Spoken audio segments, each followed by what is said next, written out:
The earth shook violently beneath Colton Ridge's boots as he raced toward the collapsing mine entrance, the ominous cracking of timber supports echoing through the dusty air of Silver Creek, Colorado.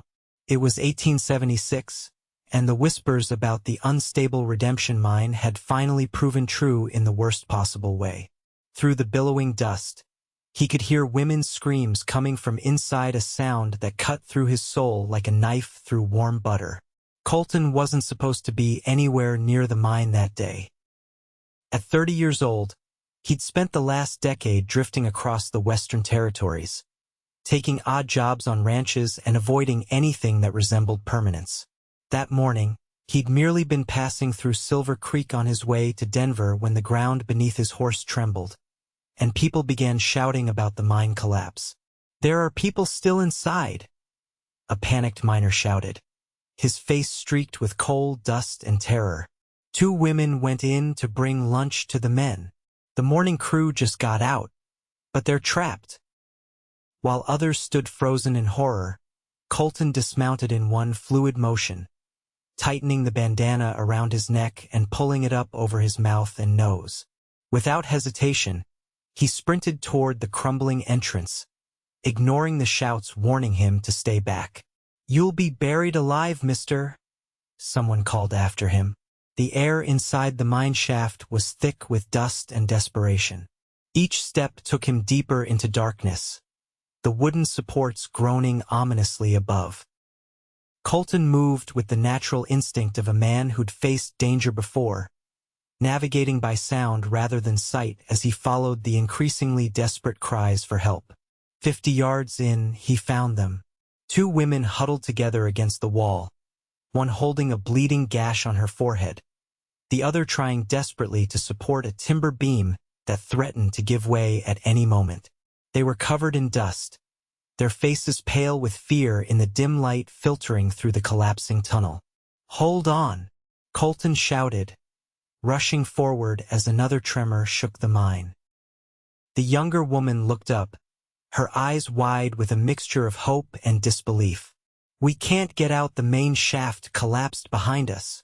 Colton quickly assessed the situation. The women were trapped in a small pocket, relatively stable for the moment, but another collapse was imminent. The older woman appeared dazed, blood trickling down her temple. "What's your name?" he asked the younger woman, his voice steady despite the chaos around them. "Catherine," she replied, her voice cracking. "Catherine Dawson. This is my Aunt Clara. I'm Colton Ridge. I'm going to get you both out of here, Catherine." He moved swiftly, taking over supporting the beam from her trembling arms. "There's a secondary shaft about 20 feet back. It might still be clear." Another violent shake sent rocks cascading down around them.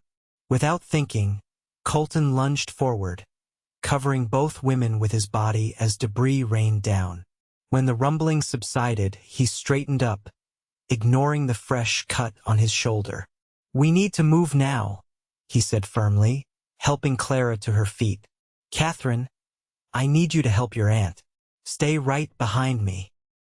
With one arm supporting Clara and the other clearing obstacles, Colton led them through the darkness. Every few seconds, the mine shuddered with aftershocks, each one threatening to entomb them permanently. When they reached the narrow secondary shaft, Colton felt a faint breeze, their lifeline to the surface. "It's going to be tight," he warned as they began the ascent.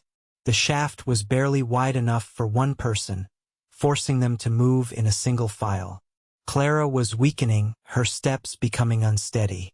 In a swift decision, Colton hoisted the older woman onto his back. "Hang on tight, madam," he instructed before turning to Catherine. "Keep your hand on my belt and don't let go." The climb was excruciating. Twice the shaft threatened to collapse entirely, and once Colton had to kick through a partial cave-in, showering them with dirt and small rocks. But he never faltered, his muscles straining under Clara's weight, his determination never wavering. When they finally emerged into sunlight, a crowd of onlookers gasped in collective surprise. Colton gently laid Clara on the ground where waiting hands rushed to attend to her injuries. Then he turned to help Catherine, whose legs gave way as soon as she cleared the shaft entrance. Catching her before she could fall, Colton held her steady, his dust-covered face inches from hers. Their eyes met in a moment of profound connection amid the chaos. "You're safe now with me," he whispered, his voice rough from the dust but gentle in its reassurance. Catherine stared at him, words failing her as tears cut clean tracks through the grime on her face. Before she could respond, the ground rumbled once more, and the mine entrance collapsed completely in a deafening roar of timber, stone, and earth. Had they been inside even a minute longer, they would have been buried forever. The town doctor rushed forward to examine the women, and Colton stepped back, suddenly aware of the crowd staring at him in awe. He wasn't comfortable with attention, never had been. As soon as he was certain the women were in good hands, he began to drift toward his horse, planning to leave as quietly as he'd arrived. "Wait!" Catherine called, breaking away from the doctor despite his protests. She hurried to Colton, her dress torn and filthy but her eyes bright with life. "You can't just leave. You saved our lives." Colton shifted uncomfortably. "Anyone would have done the same, Miss Dawson." "No," she said firmly. "They wouldn't, and they didn't." She gestured to the crowd, none of whom had ventured into the mine. "At least let us thank you properly. My father owns the boarding house in town. Please stay the night. Get a proper meal and rest." Something in her eyes made refusing impossible. Perhaps it was the shock of their shared brush with death, or perhaps it was something more, a recognition that sometimes fate works in unexpected ways. Whatever the reason, Colton found himself nodding in agreement. "Just for tonight," he conceded. "I've got business in Denver." Catherine smiled, relief flooding her face. "Tonight, then, and tomorrow." "Well, tomorrow can take care of itself." What Colton didn't know as he followed Catherine toward the town of Silver Creek was that tomorrow would stretch into days, then weeks, and eventually alter the course of his solitary life forever. The Dawson boarding house stood as a testament to resilience on Silver Creek's main street, a 3-story wooden structure with a wide porch and freshly painted shutters that distinguished it from the weathered buildings surrounding it. As Colton tied his horse to the hitching post, he noted the careful maintenance, so unlike the hastily constructed establishments that dotted most mining towns. Catherine's father, Oliver Dawson, was a man whose imposing physical presence was tempered by gentle eyes that had seen their share of hardship. When Catherine introduced Colton as the man who had saved her and Clara from the mine, Oliver enveloped him in a bone-crushing embrace that left the cowboy momentarily stunned. "My daughter and sister are all I have left in this world," Oliver said, his voice thick with emotion. "There's no way to repay what you've done, but you've got a place at our table and a bed under our roof for as long as you want it." Colton, uncomfortable with the gratitude, simply nodded. "Just passing through, sir.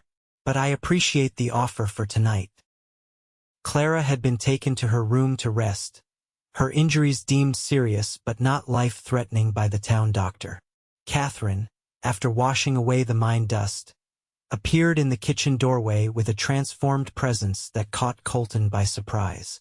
Her chestnut hair, freed from its earlier constraints, fell in waves around a face that balanced strength and softness in equal measure. At 24, she carried herself with the confidence of a woman who had faced difficulties and emerged stronger for them. "You clean up better than I expected, Mr. Ridge," she said with a small smile, noting his own transformation after he'd washed up in the basin provided in his room. "Could say the same about you, Miss Dawson," he replied, the rare hint of humor catching them both by surprise. Over dinner, Colton learned the Dawson story. Oliver had come west after losing his wife to tuberculosis 10 years earlier, bringing Catherine and Clara to start fresh in the booming silver mining region. They'd built the boarding house from nothing, providing clean, respectable accommodations in a town where such things were rare. "And you, Mr. Ridge?" Oliver asked, passing a plate of biscuits. "What brings a man like you through our little corner of Colorado?" Colton hesitated, unused to sharing his story. "Been working ranches mostly. Texas, Wyoming, Montana. Heard there might be work in Denver." "A life on the move," Catherine observed, studying him with perceptive eyes. "No place to call home?" "Home is wherever my horse and I stop for the night," he replied simply, though something in Catherine's gaze made the answer feel insufficient for the first time in years. The next morning, Colton woke with the intention of continuing his journey. He packed his meager belongings and headed downstairs to settle his bill, only to find the town abuzz with activity outside the boarding house. A group of miners and townspeople had gathered, and at their center stood the mine owner, Emmett Walsh, a corpulent man whose expensive clothes couldn't disguise his agitation. "It's a disaster," Walsh was saying.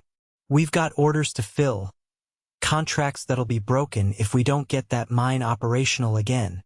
Oliver Dawson stood on his porch, arms crossed. "You knew those supports needed replacing months ago, Emmett. My sister and daughter nearly died yesterday." "Accidents happen in mining," Walsh dismissed. "But we need workers to clear the collapse and shore up the new entrance. I'm offering double wages." The gathered men shuffled uncomfortably, exchanging glances but none stepping forward. Finally, one weathered miner spoke up. "No disrespect, Mr. Walsh, but that mine's cursed now. 3 men dead last year and now this collapse. There ain't enough silver in Colorado to get me back in there." Murmurs of agreement rippled through the crowd. Walsh's face reddened with anger and desperation. "Without that mine, this town dies," he shouted. "Every business here depends on those miners spending their wages." Colton, observing from the boarding house steps, could see the truth in Walsh's words, despite his unsavory character. Silver Creek was like dozens of other mining towns he'd passed through, entirely dependent on the fortune beneath the ground. If the mine closed, the ripple effects would devastate everyone, including the Dawsons. Catherine appeared beside him, reading his thoughts. "He's right about one thing: the town needs that mine. But he's wrong to think men should risk their lives in unsafe conditions. What's needed is someone who knows proper mining construction," Colton found himself saying. "I worked 3 years in the Nevada silver mines before turning to ranch work. Those supports they were using wouldn't have passed inspection anywhere else." Catherine turned to him with surprise. "You know mining engineering?" Colton shrugged. "Enough to know what's safe and what isn't. Learned from a Welshman who'd been digging tunnels since he was a boy."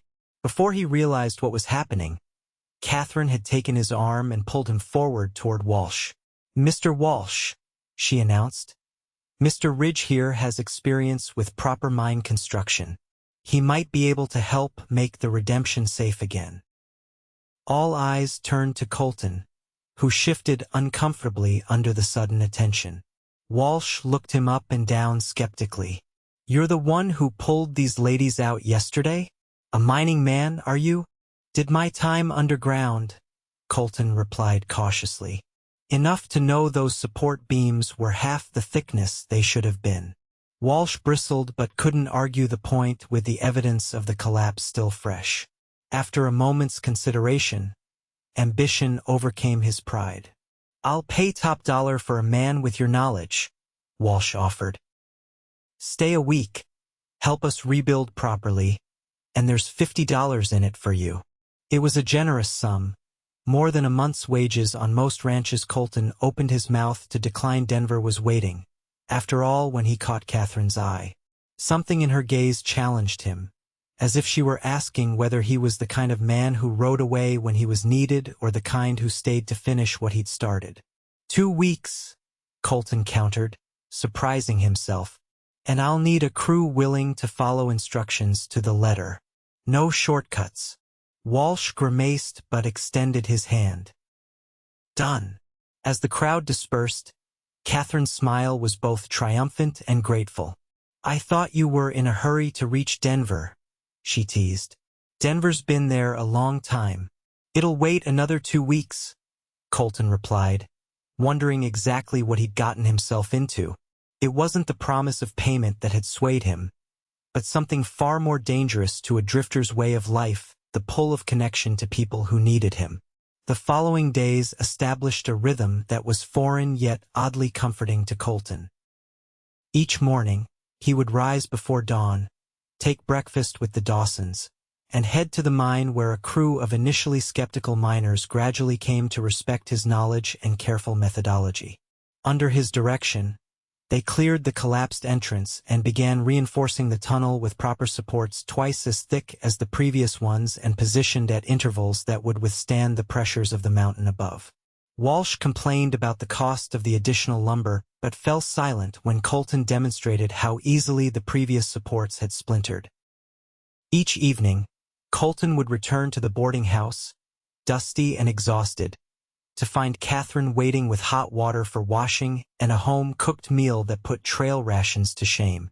Their conversations over dinner grew longer, with Catherine revealing her passion for books and education, rare pursuits for women in mining towns.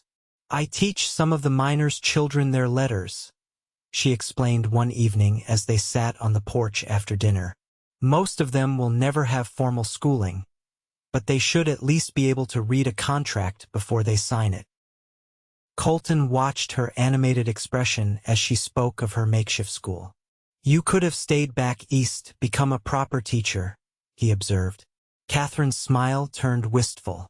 "After Mother died, Father needed me, and I needed a purpose beyond proper parlor manners. Out here, I can make a real difference."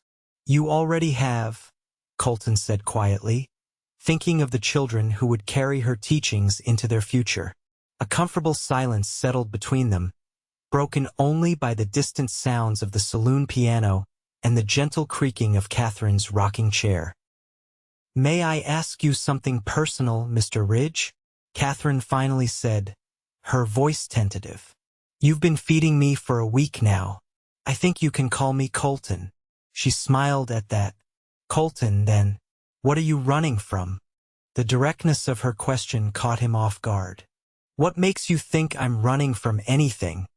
A man doesn't wander without purpose unless something's chasing him," she replied simply.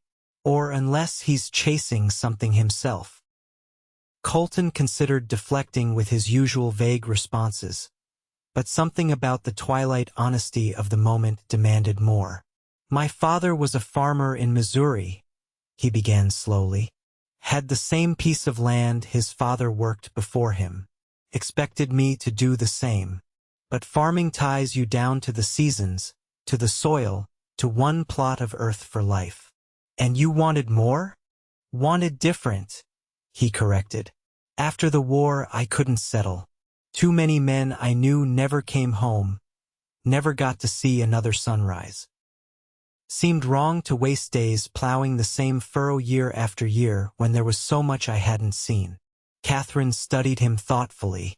"And have you found what you're looking for in all your wandering?" The question lingered between them, unanswerable yet somehow more important than any question he'd been asked in years. "Not yet," he admitted. "But I know I wouldn't have found it in Missouri." As their conversation deepened, Clara appeared in the doorway, her head wound healing but still visible beneath her carefully arranged hair. "Catherine, your father needs help with the ledgers," she said, giving Colton a knowing smile. "Though I hate to interrupt such a pleasant conversation." Catherine rose reluctantly. "Will you be out here when I return?" "Got nowhere else to be," Colton replied, realizing with some surprise that it was true. The urgency to move on had somehow faded during his days in Silver Creek. When Catherine disappeared inside, Clara took her vacated seat, her observant eyes settling on Colton. "My niece is quite taken with you, Mr. Ridge," she said without preamble. Colton shifted uncomfortably. "She's kind to everyone, I expect." "Not like this," Clara countered gently. Catherine has turned down 3 proposals from perfectly respectable men in this town. She says she's content with her books and her teaching, but I've always believed she was waiting for something or someone extraordinary. I'm just a drifter passing through, madam, Colton said, though the words felt hollow even to his own ears. Are you? Clara asked. Because it seems to me a man who runs into a collapsing mine to save strangers might have more substance than he gives himself credit for. She rose slowly, still mindful of her healing injuries. Just something to consider, Mr. Ridge, before you convince yourself it's time to move on again. The second week of mine repairs progressed rapidly. Word spread about the improvements being made, and miners who had initially refused to return began showing up, offering their labor. Colton found himself not just rebuilding a mine, but helping to rebuild the confidence of a community.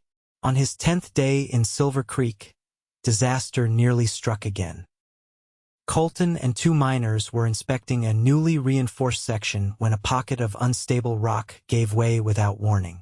Acting on instinct, Colton shoved both men clear but couldn't entirely escape himself. A falling boulder caught his leg, pinning him painfully to the ground. The miners extracted him quickly, but the damage was done a deep gash and what the doctor later confirmed was a fractured ankle. Colton found himself confined to bed at the boarding house, frustrated by his immobility and the delay it would cause to both the mine repairs and his eventual departure.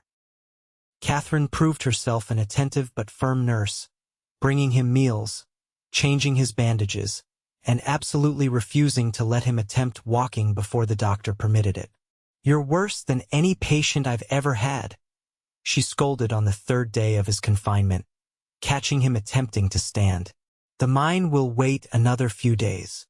Your leg needs time." "Not used to staying in one place this long," Colton grumbled, though without real heat.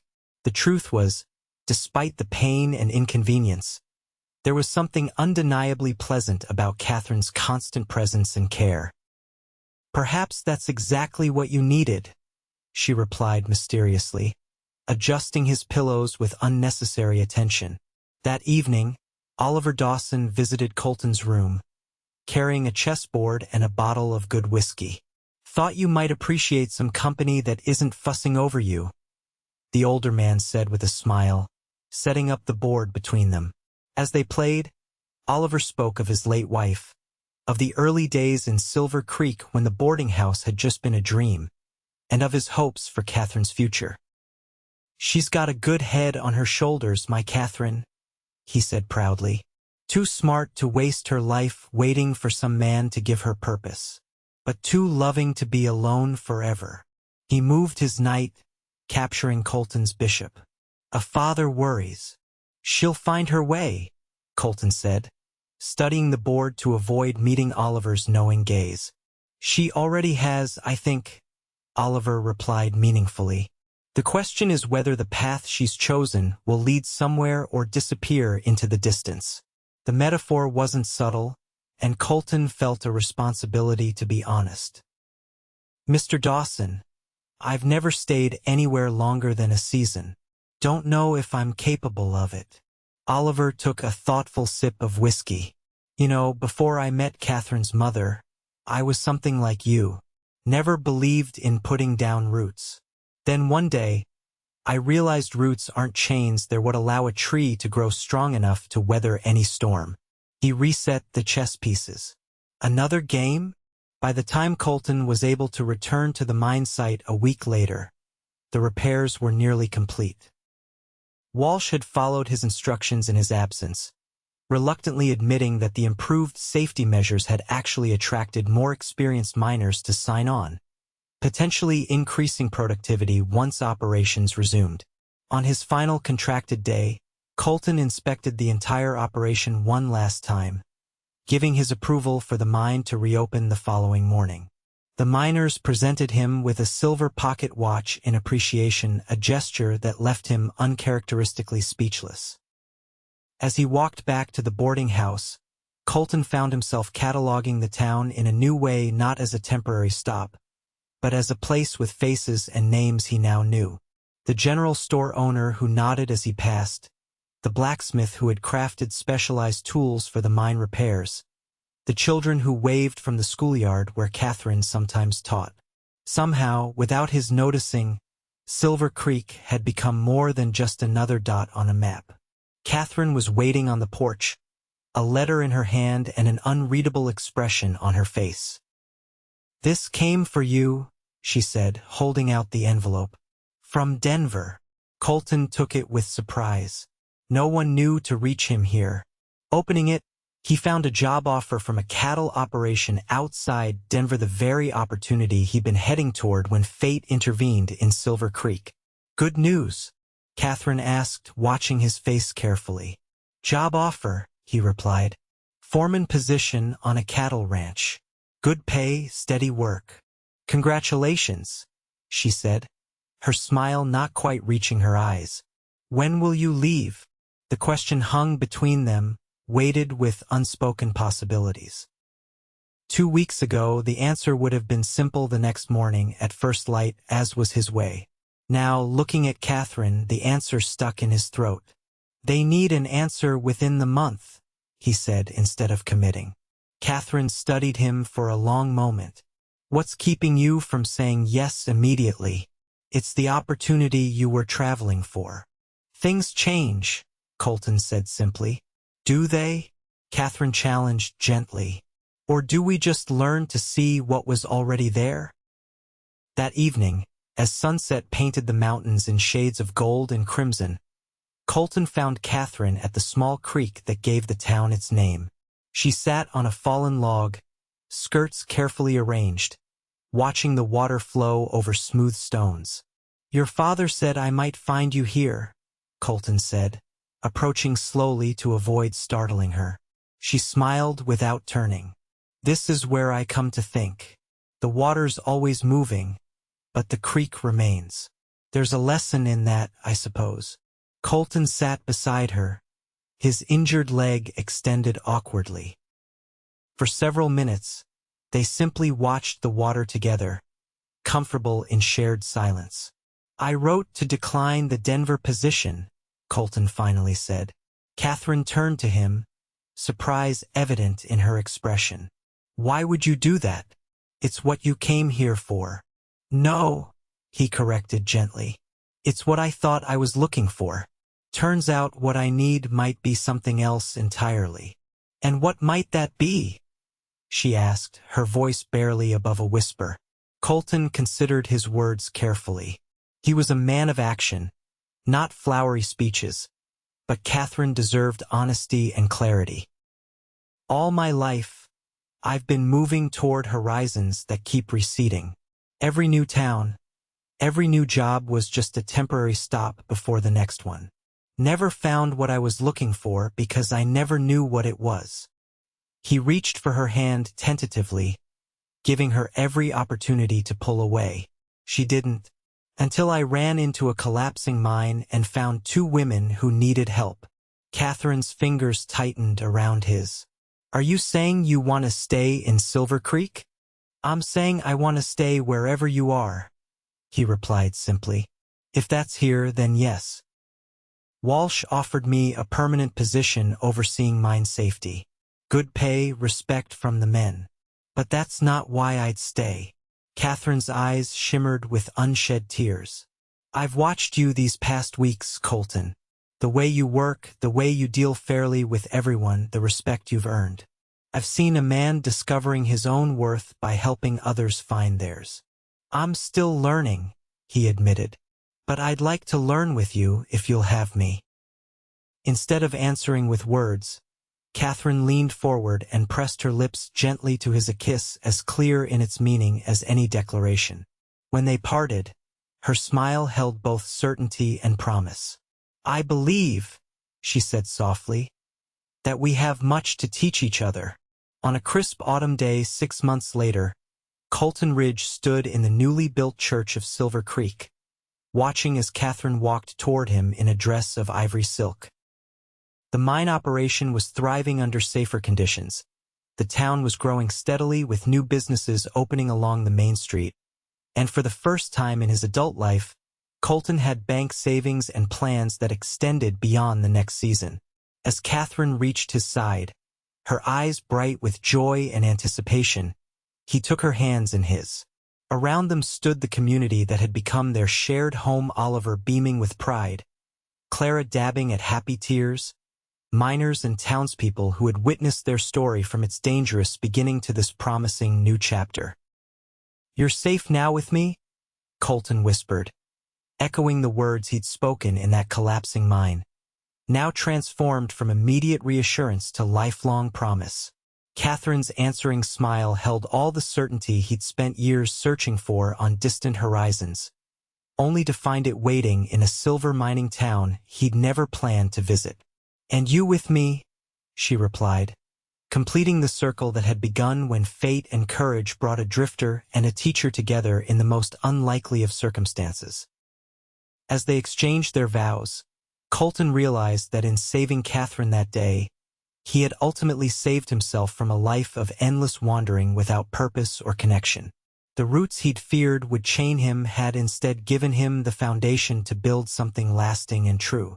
In the wild territory of Colorado, amid the dangers and opportunities of a mining town, he had finally discovered the richest claim of all, a love that would endure long after the silver veins ran dry and the boom days of Silver Creek became just another chapter in the story of the American West.